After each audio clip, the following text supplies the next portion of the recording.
Bonjour mes petits théophytes, on se retrouve ce matin de bonne heure et de bonne humeur et nous allons en profiter pour déguster un Qingxiang Tieguayin qui vient d'être récolté il y a peu de temps, c'est-à-dire 2 semaines environ, et j'en profite surtout pour vous expliquer, suite à de nombreuses questions à propos du Gaiwan, et vos interrogations me permettent d'avancer, donc je vous en remercie beaucoup. Donc nous allons sortir ce Oolong Qingxiang et le faire respirer un peu. Il sort du congélateur, je vous l'ai déjà précisé, gardez ce thé au congélateur, c'est comme ça que l'on fait, et je vous l'expliquerai dans une autre vidéo pourquoi il est toujours frais, et ce sont des thés qu'il faut boire l'année. Regardez comme il est beau. Revenons à nos Gaiwan. Vous en avez de toutes les tailles et de toutes les formes. Celui-ci serait convenable pour une portion et une dégustation individuelle. Ça, c'est notre Gaiwan baroudeur. Et vous pouvez remarquer qu'ils sont tous en céramique ou en verre pour leur propriété d'avoir une neutralité et de renvoyer les goûts et les diffuser beaucoup plus clairement que si vous aviez une théière en terre cuite, car la terre cuite absorbe les goûts et les rediffuse. Nous allons choisir, donc je suis seul, mais nous avons donc 8 grammes de Oolong Tieguayin, pardon, qui est de la famille du Oolong, mais qui n'est pas un Oolong, ça aussi dans la petite vidéo c'est expliqué. On réchauffe le Gaiwan pour permettre au thé de se développer. Alors cette eau-là, je la récupère pour mes orchidées, je vous l'ai déjà dit. Et ensuite, nous allons insérer notre Tieguayin délicatement. Et alors en Chine, on aime bien faire ça. On le secoue. Et vous ouvrez. Vous êtes déjà dans le champ. Il est fantastiquement floral, parfumé. Et alors, nous allons le réveiller rapidement. Une fois, on verse généreusement de l'eau.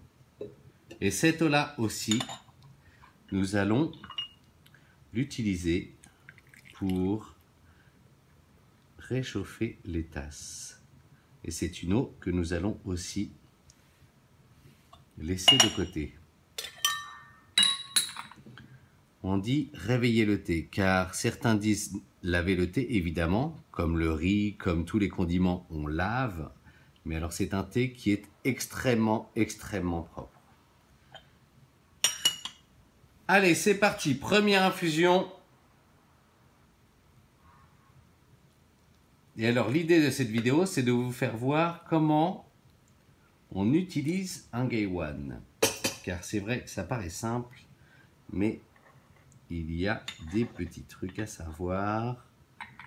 Je remets le filtre et nous allons verser directement. Vous voyez, je le fais très facilement. Ça a l'air facile et pourtant certains d'entre vous se brûlent. Et alors, premier tips, ne jamais laisser le gai couvrir le wan. Il faut toujours le sortir, comme dans une théière en fait. On ne ferme pas une théière après avoir infusé. Pourquoi?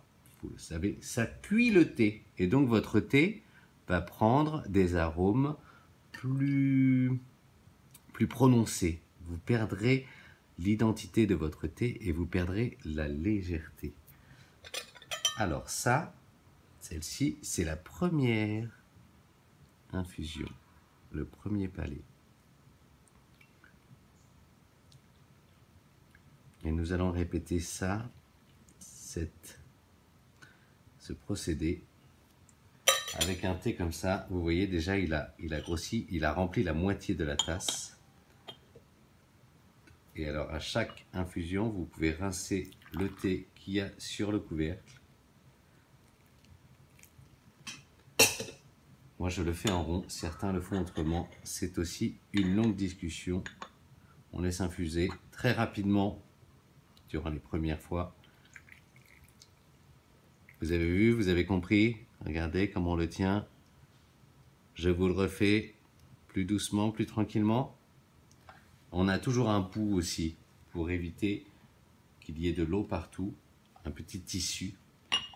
Car évidemment, lorsqu'on fait du thé, en général, on met un petit peu d'eau à droite, à gauche. Et le gaiwan, vous voyez, il prend du volume. Et c'est pour ça que les gaiwan, en général, ils sont gros. Donc celui-ci ne serait pas adapté pour un tieguayin. Il serait plutôt adapté pour un darompra ou un dansrong qui prendrait beaucoup moins de volume, d'espace.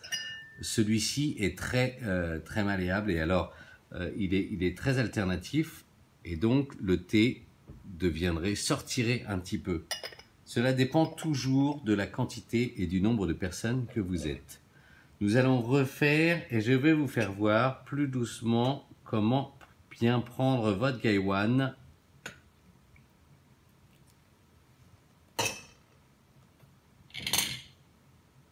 Je couvre. J'enlève le thé qu'il y avait sur le couvercle. Je prends mon pouce, mon majeur et avec mon index, je mets sur le dessus. Je laisse une petite ouverture, vous voyez, qui permettra à l'infusion de s'échapper. Si je le prends sur le côté comme ça, je ne me brûle pas. C'est à partir du moment où vous touchez là où ça brûle. Et on verse.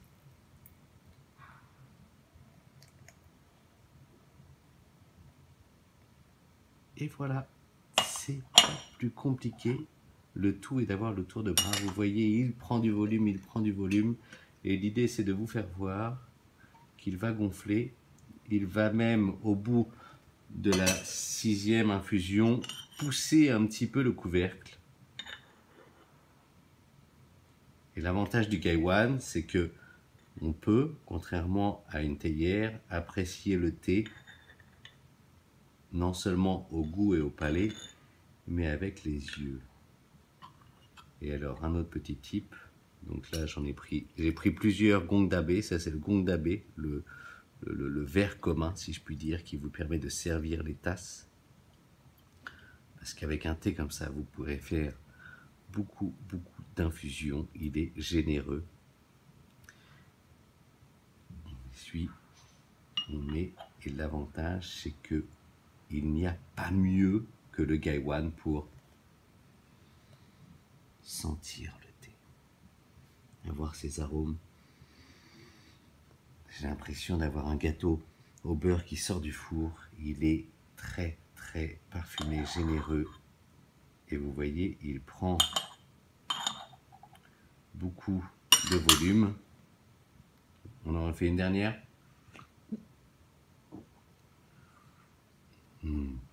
Et alors, le gaiwan, c'est vraiment la méthode authentique pour boire le thé.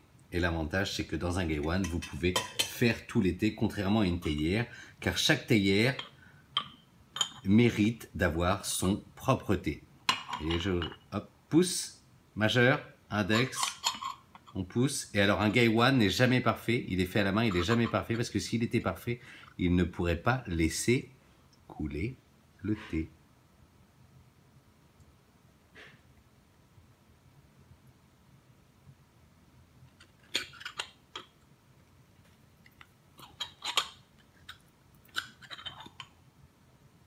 Regardez ce volume. Et alors, je vous assure qu'il pourra prendre, si je refais 3 à 4 infusions, il pourra prendre encore le double de volume. Et c'est pour ça que votre gaiwan doit être généreux et il s'adapte à tous les thés. Voilà, je vous souhaite une excellente journée. À bientôt.